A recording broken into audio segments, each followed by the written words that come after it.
Vamos abrir as nossas Bíblias no Evangelho de Lucas, capítulo de número 15, a partir do versículo 11. Texto bastante conhecido da igreja, né? Da igreja de modo geral. Qualquer lugar que você for, qualquer igreja que você for, as pessoas conhecem esse texto de Lucas, capítulo 15, versículo 11 em diante. Bom estar na casa do Senhor, né, queridos? Bom adorar o seu santo nome. Eu confesso para vocês que o meu culto,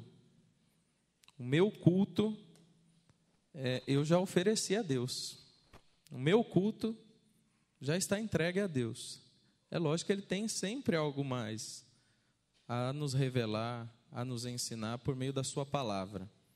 Mas o meu culto eu ofereci a Deus hoje. E eu sei que muitos dos irmãos também. E eu sei que Deus já falou com muitos de vocês. Porque a presença dEle é real em nosso meio. Porque a presença dEle é fato em nós. Porque testifica a presença dEle em nós. As canções que nós entoamos subiu como incenso suave e Deus derramou a sua glória, sem dúvida. O texto que o Vlad leu na abertura do culto de Romanos falava que nada pode nos separar do amor de Deus, nada. A mensagem que eu quero trazer para os irmãos hoje vai falar de um amor incondicional, e esse amor é o amor de Deus. As canções que nós entoamos, uma falava, limpa o meu coração e eu quero ser igual a ti.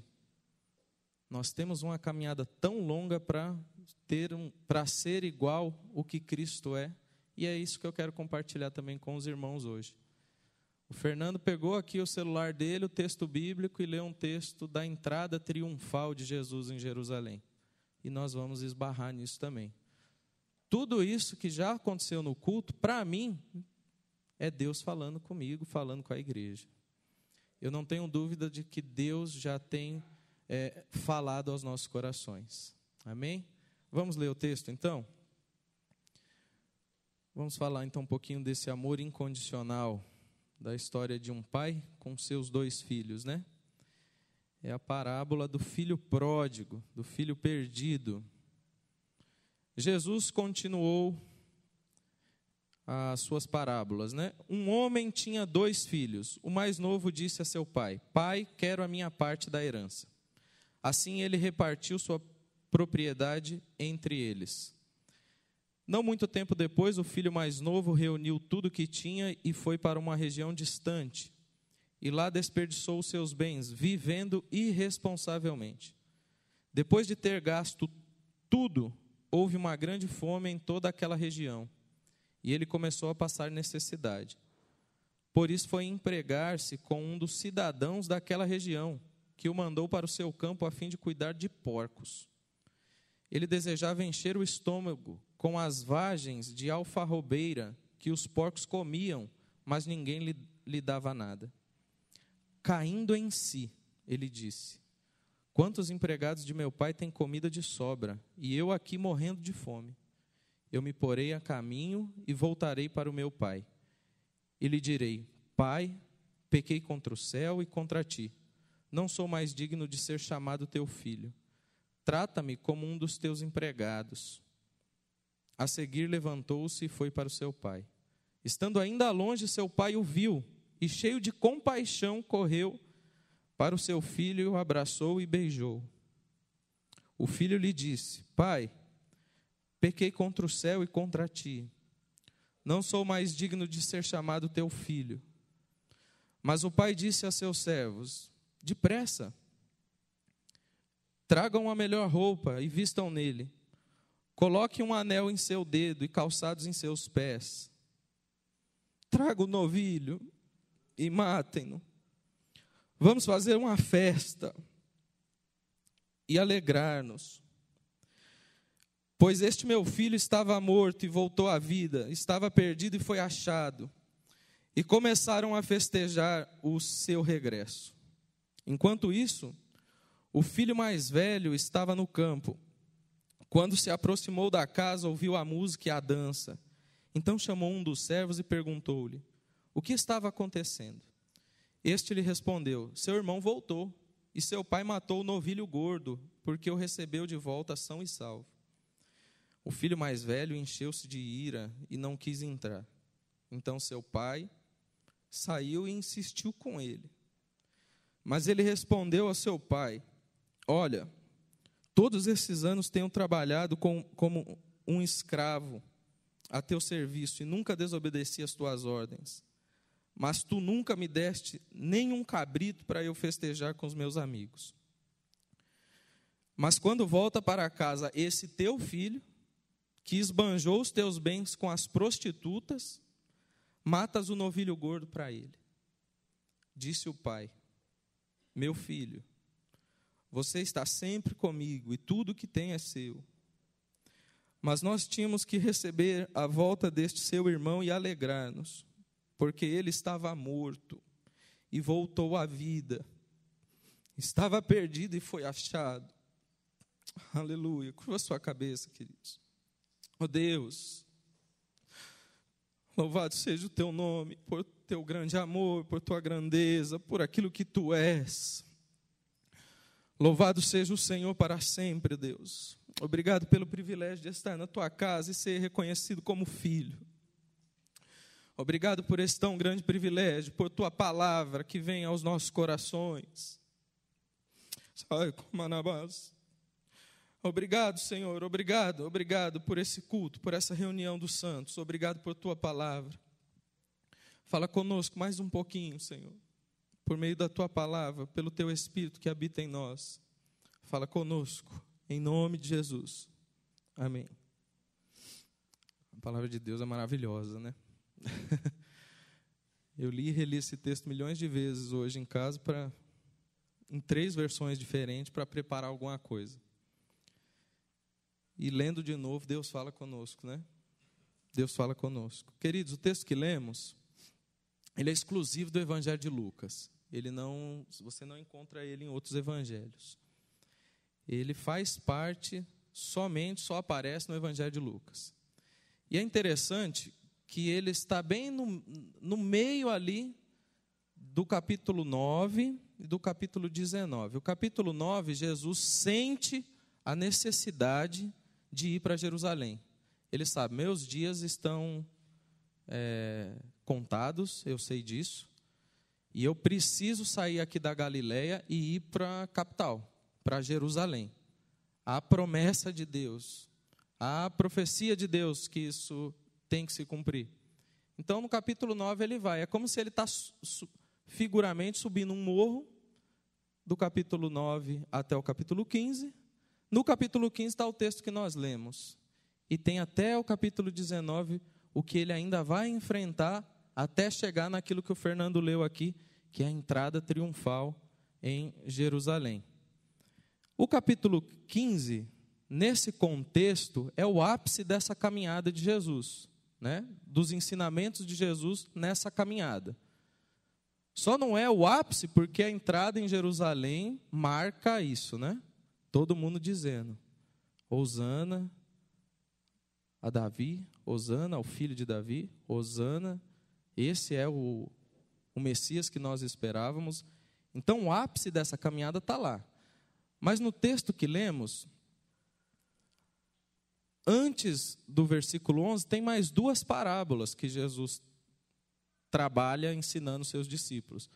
E por quê? Porque ele vai responder a pergunta do versículo 1 do capítulo 15, que os fariseus, os religiosos, estavam questionando, criticando Jesus, porque Jesus tinha um costume legal pra caramba de sentar com um publicano, que era rejeitado, e com um pecador.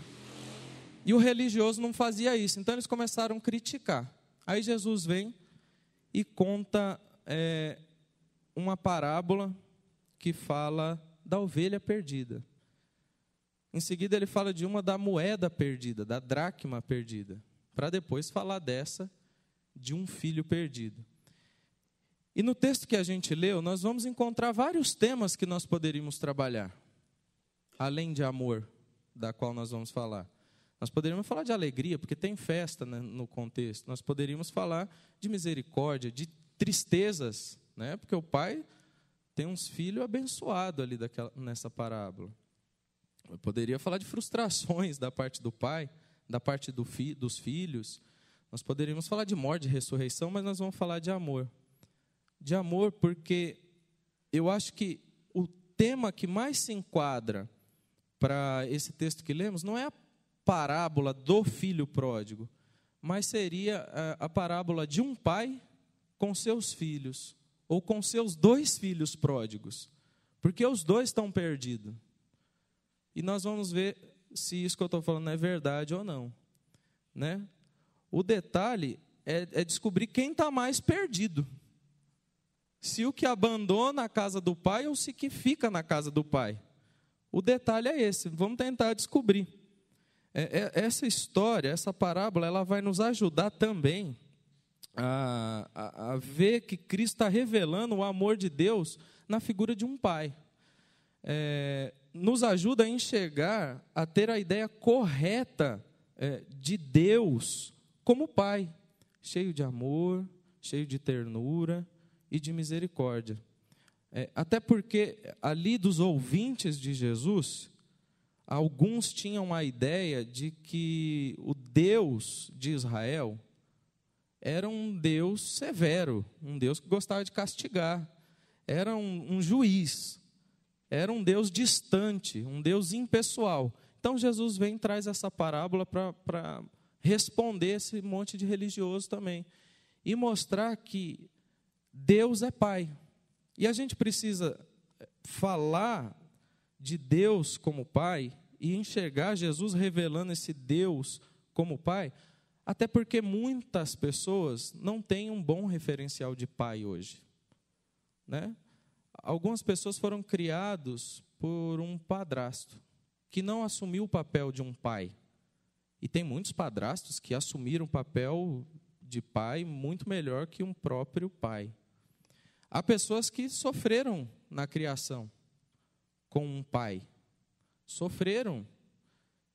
E Jesus vem nessa parábola para revelar o verdadeiro pai, que é o nosso Deus. Um Deus de amor, um Deus de ternura, um Deus de misericórdia e um Deus de compaixão.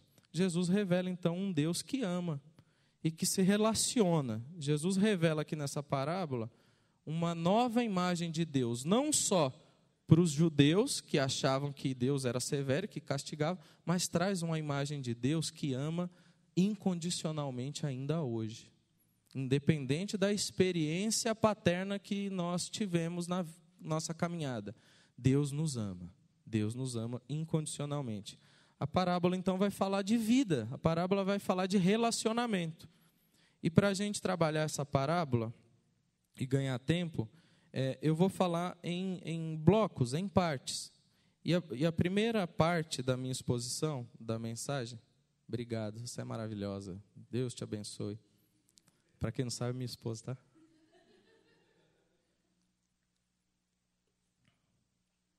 Glória a Deus. Então, a primeira parte da parábola que eu quero falar com os irmãos é os versículos 11 e 13 que nós lemos. E esses versículos, eles vão colocar para a gente a decisão que um filho da história aí toma, o filho mais novo. O filho mais novo, ele toma uma decisão. Qual a decisão dele? Independência. Pronto. Eu não quero saber de ficar debaixo do teto do meu pai. Eu quero seguir a minha vida. Parece que esse cara deveria ser um adolescente daqueles bem ruinzinho, né? Aqueles adolescente começa ali nos 14, mas hoje não tem mais idade para terminar, não. É verdade. Vocês estão acostumados comigo, vocês riem bastante, né, no discipulado também. Mas é verdade. Adolescente hoje começa ali com 12, 13, 14 anos, mas não tem mais idade para acabar a adolescência. Tem adolescente de 40 anos vivendo debaixo do telhado dos pais, que não amadureceu, que não se emancipou dos pais. E esse aqui parece que é mais ou menos isso, né? ele tem a capacidade de matar o pai, mesmo o pai continuando vivo. Porque o que esse cara faz? Esse filho mais novo, eu quero a minha herança. O bicho era complicado, eu quero a minha herança, pai. Herança, a gente sabe, só recebe quando o pai morre. Não se recebe herança quando alguém está vivo. E outra coisa, herança não é por mérito que a gente recebe. Ninguém recebe herança por mérito. A gente recebe herança é por favor, é por dom gratuito, é por algo que a gente no Evangelho chama de graça. Né? Herança, na questão jurídica, recebe por direito. Né? Pai morreu, mãe morreu, fica para o filho. Esse menino queria a herança dele com o pai vivo. E o pai bondoso, havia uma prática desse tipo no antigo Israel. Deuteronômio explica isso daí. O filho mais velho ficava com a parte maior, o mais novo ficava com a parte menor. Mas era uma prática rara, não era regra. Fugia da regra. E esse cara, então, mata o pai dele, porque ele quer a herança. E como eu disse, a herança é algo que nós recebemos de graça. E trazendo para nós aqui hoje, e fazendo a leitura da cruz e do Evangelho, a gente vai ver que Deus nos dá dessa graça todos os dias. Deus nos dá do seu amor todos os dias. Deus nos faz nascer o sol, faz cair a chuva, nos dá o ar que respiramos, dá saúde para todos nós, usa de misericórdia todos os dias, inclusive é por isso que nós estamos sentadinhos aqui, né? Eu em pé, o Lucão em pé. Mas é por conta das misericórdias do Senhor que se renovam a cada manhã. Isso é herança que Deus nos dá diariamente. E a gente deixa passar muitas vezes a oportunidade de falar: obrigado, Jesus, por tua graça derramada sobre nós todos os dias, por tua herança que o Senhor nos dá todos os dias. E eu acredito que isso é herança de Deus. Eu acredito nessa graça que Ele derrama sobre nós todos os dias, por conta do Cordeiro de Deus que morreu já por nós antes da criação do mundo. Então nós recebemos essa herança diariamente, porque o Cordeiro já morreu. Isso revela um amor incondicional de Deus para conosco. Porque se nós fôssemos julgar as causas humanas segundo a nossa justiça humana, não tinha ninguém aqui me ouvindo, inclusive não tinha eu falando. Mas a graça de Deus manifestada no Cordeiro, que morreu antes da criação do mundo, nos faz estar aqui e glorificar a Ele, bendizer a Ele, esse Pai bondoso que nós temos. Eu ouvi o Ariovaldo Ramos falando uma vez que antes de Deus dizer assim, haja luz, Ele disse assim: haja cruz. Na conversa da Trindade, antes da luz iluminar, a cruz já raiava no horizonte, queridos. Por isso nós recebemos da graça de Deus todos os dias, da herança de Deus todos os dias. O problema é que nem todos os filhos, né, cuidam da herança de Deus, do pai, do mesmo jeito. E é o caso do menino mais novo aqui. Muitos dos nossos amigos e familiares não recebem a graça de Deus como deveria receber. É o caso do filho mais novo. A segunda parte da nossa reflexão vai do versículo 14 ao versículo 19. E vai mostrar a desilusão e a vontade desse filho de voltar para a casa do pai. Por quê? Porque acabaram os recursos dele. Acabou. Aonde o país que ele foi, o lugar, a região que ele foi, vem uma seca. Junto com essa seca, vem a fome. O cara está com fome. Começou a passar o quê? Necessidade. Aí ele teve que fazer uma coisa que talvez nunca tinha feito na casa do pai. Teve que trabalhar. Bateu a necessidade, bateu o problema, bateu a fome, teve que trabalhar. E aí é como escravo que esse menino vai trabalhar. É descalço e no meio de porcos. Que para um judeu era uma ofensa. Mexer com um porco era uma ofensa. Por isso que no Império Romano e nos tempos de Jesus e na cultura judaica, quem cuidava de porco era escravo. Eram os lugares que o império ia dominando e fazendo as pessoas de vassalo, de escravo, e botava eles para trabalhar e cuidar dos porcos. Aí esse rapaz começa a fazer o quê? Cuidar de porco. Se isso já era humilhante para ele, pensa a situação do cara. Os porcos tinham o que comer. Ele não tinha. Já estava mexendo com coisa que era ofensiva. Cuidar de porco não era para ele. E ainda os bichos tinham o que comer. Ele não tinha. Aí vem, assim, talvez o ápice da reflexão desse menino longe da casa do pai, no versículo 17. Ele, no versículo 17, vai falar assim: caindo em si. A desilusão foi tão grande que o jovem, então, ele cai em si. Ele fala: meu Deus, em que ponto que eu cheguei? Ele toma um choque de realidade. Tinha tudo e não agradecia. Tinha tudo e não dava valor. Agora, caí em si, a ficha caiu. As adversidades têm um modo, gente, um poder de nos levar a enfrentar os fatos da vida que só a adversidade pode trabalhar. Às vezes a gente está acostumado a ouvir aquele chavãozinho pentecostal: se não vem pelo amor, vem pela dor. Tem um fundo de verdade isso daí. Tem gente que é duro de coração. Tem gente que é filho mais novo, que é esse filho perdido. E precisa passar por um monte de dificuldade para se render ao amor de Deus, ao amor do Pai, a graça que Ele derrama sobre nós todos os dias. É o que acontece com o jovem, esse jovem, o mais novo. Mas quando ele cai em si, interessante o versículo 18, é que ele não reclama do que ele perdeu, mas sim do que ele fez. Ele não reclama porque a grana dele acabou, que as farras dele acabaram. Ele reclama por aquilo que ele fez, porque ele diz o seguinte: ele diz que eu pequei. E ele reconhece o seu pecado, primeiramente, não contra o pai, porque todo pecado, primeiramente, é contra Deus, para depois ser contra os homens. Então, ele diz na oração dele, no versículo 18, na elaboração da confissão de pecado dele: pequei contra o céu, pequei contra Deus e contra o meu pai. Eu já não sou digno de ser chamado de filho. Mas ele reconhece, em meio a essa adversidade toda, ele reconhece que pecou. Ele não reclama do que ele perdeu monetariamente, mas ele cai em si que pecou contra Deus e que isso era uma desgraça para a vida dele.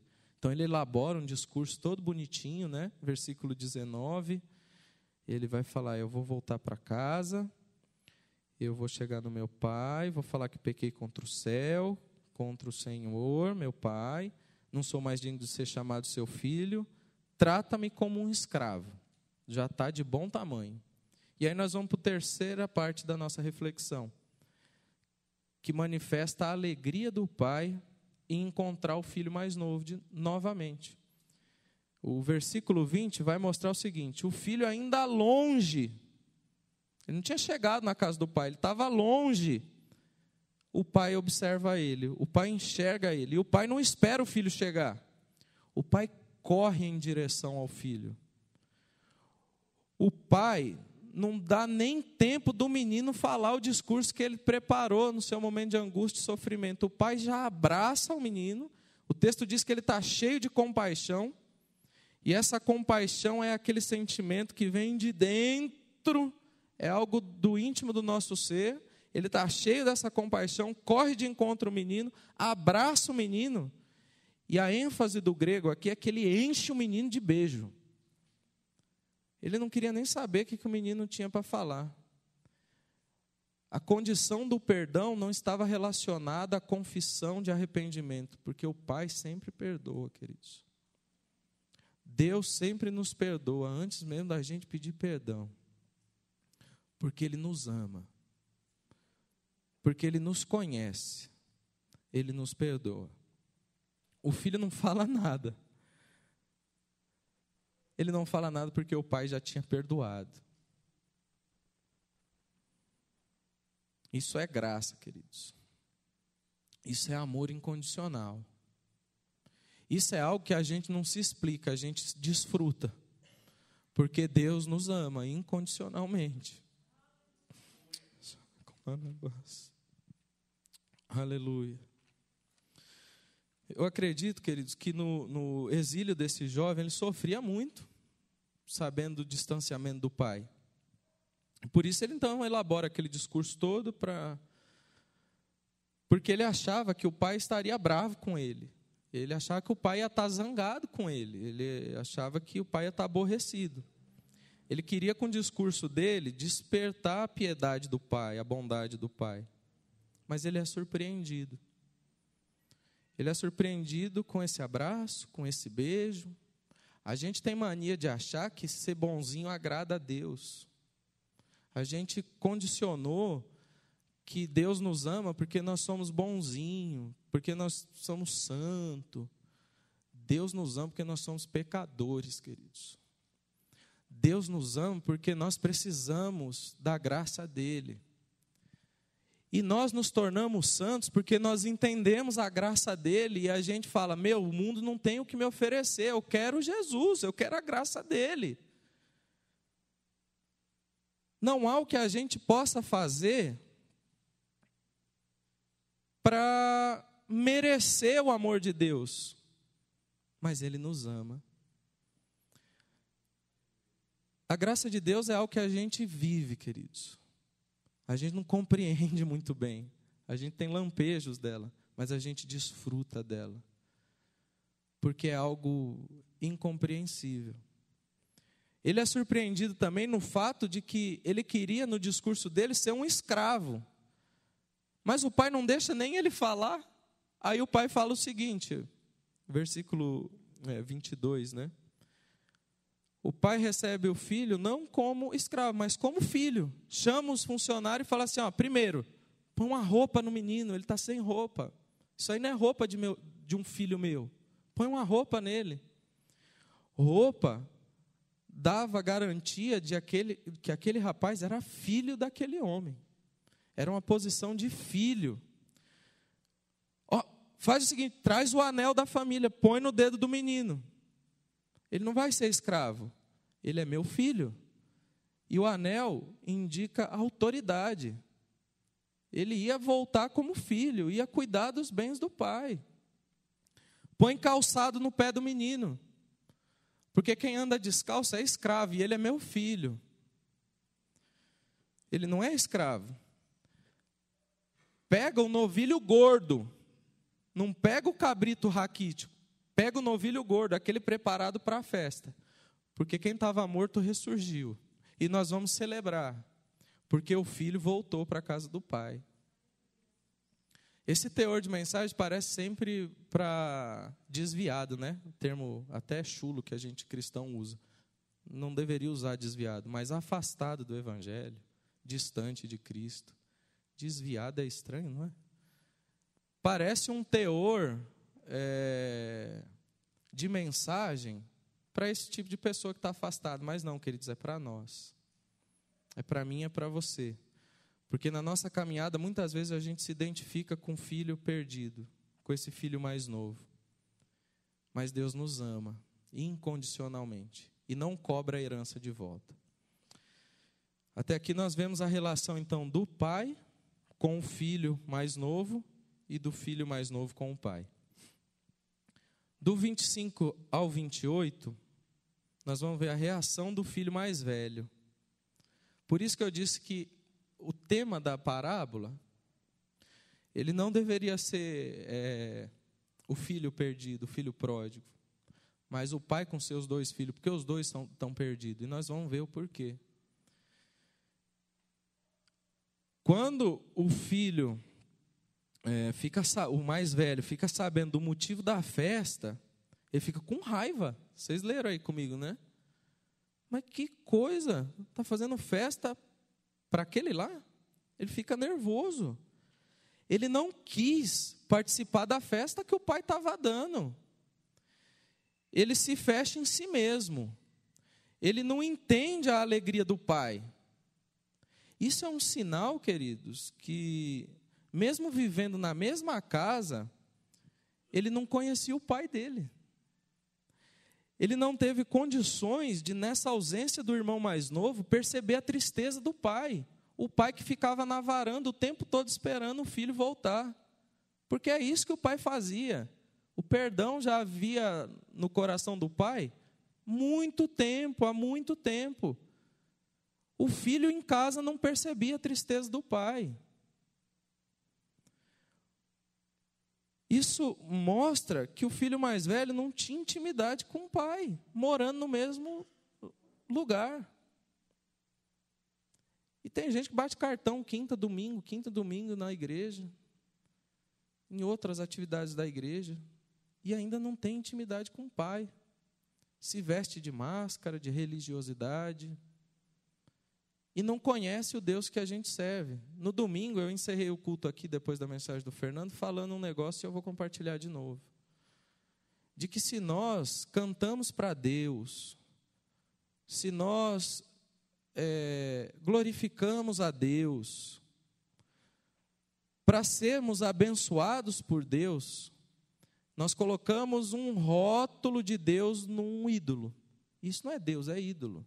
Se a gente tiver uma relação de barganha com o nosso Deus, desculpa, nós estamos sendo idólatras. Porque nós cantamos, nós adoramos a Deus, porque Ele merece ser adorado. Porque Ele é digno do nosso louvor e da nossa adoração. E nós já recebemos tudo que a gente precisa, porque o Cordeiro de Deus foi morto desde a fundação do mundo. Então nós desfrutamos da graça de Deus. Isso tem que ficar claro no nosso coração. Esse fato do amor incondicional de Deus, independente das tempestades da vida.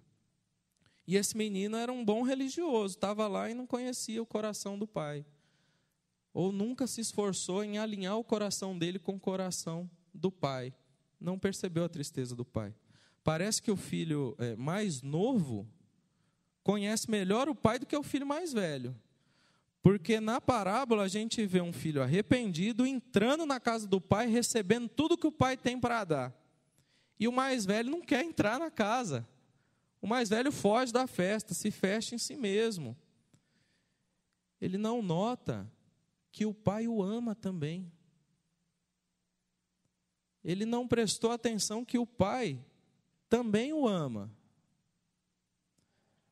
A quinta parte aí da nossa reflexão, do versículo 29 ao 30, diante disso, vai mostrar a atitude do pai e qual a resposta desse filho mais velho. A atitude do pai é a mesma que ele teve com o filho mais novo. O pai, mais uma vez, vai atrás de um filho. Mais uma vez está lá atrás do filho, do religioso turrão. E revela, de fato, a resposta do filho mais velho revela que ele não conhecia o pai. Porque primeiro ele fala assim, ele se coloca como escravo do pai. No versículo 29, ele vai falar, eu estou todos os anos tenho trabalhado como um escravo a teu serviço. Não conhecia o pai, ele era filho. A resposta dele diante dessa busca do pai por ele não vem para a festa.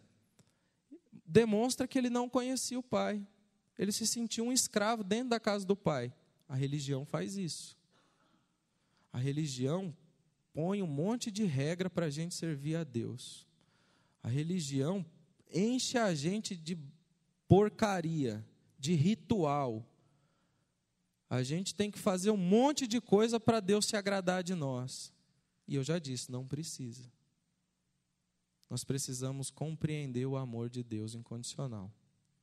É lógico que com isso eu não quero pregar um evangelho libertino, que você pode fazer tudo. É lógico que não. Se você foi alcançado pela graça, você vai desfrutar da graça de Deus e ponto, acabou. Outra coisa que o filho mais velho fala e demonstra, ele é egoísta.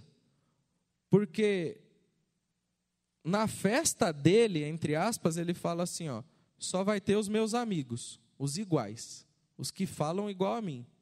Se for religioso e bater o cartão igual eu, pode participar da minha festa. Porque, na verdade, ele está com inveja de tudo que está acontecendo, né? Ele fala, você não me deu nenhum cabrito para eu comemorar com os meus amigos.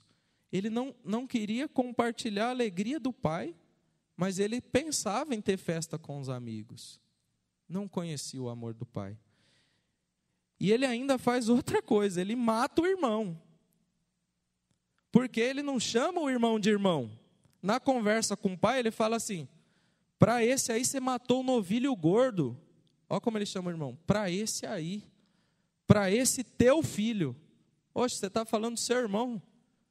Para o meu irmão você mata o novilho gordo. A frase tinha que ser essa, não para esse aí. O que o filho mais novo fez com o pai, o filho mais velho fez com o irmão. Não entendi o amor do pai. Os dois estavam perdidos. Os dois precisavam do amor de Deus. E por fim ele mostra que ele é ruim e malicioso. Porque em toda a parábola Jesus não fala nenhuma vez que o cara gastou a grana dele com prostituta. Aí vem o filho mais velho bonitão e fala, para ele que pegou sua herança e gastou com as prostitutas, você mata o novilho gordo. Malicioso, ruim. Isso é uma característica de quem é religiosa, tá? De quem impõe cargos pesados sobre o lombo dos outros e não consegue enxergar o cisco no próprio olho. Isso é característica de quem é religioso maldoso, daquele que em todo o tempo está usando o microfone para falar assim, ó, Deus está falando comigo. Hoje, quando eu ouço alguém falando assim, ó, Deus me falou, eu já fico tremendo já. Mas não é de temor, não, é de raiva. Porque a gente está criando umas castas dentro da igreja.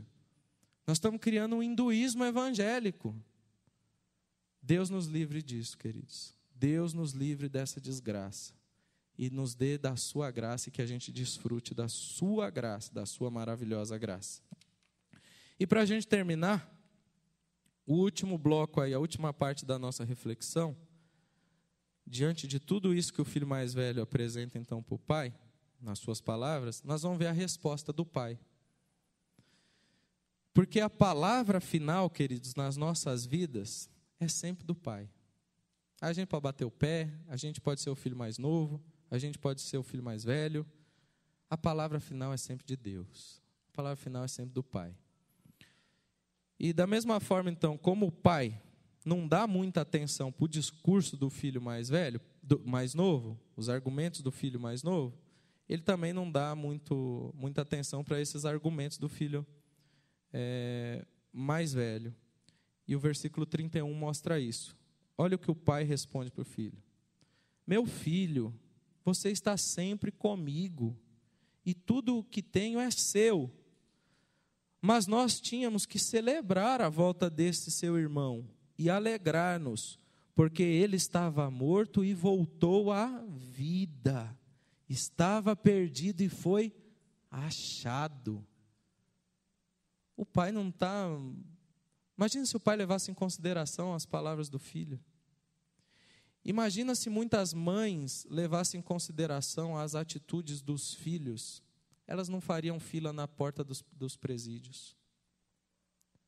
É mais ou menos com esse amor que Deus nos ama. Incondicional. É um fruto, faz parte do fruto do Espírito. Quem tem o fruto do Espírito não tem um fruto fracionado. Né? A gente usa a imagem da mexerica para falar do fruto do Espírito. E aí a gente fala que um gomo é o amor, que um gomo... Não. A imagem da mexerica é legal para entender o fruto do Espírito.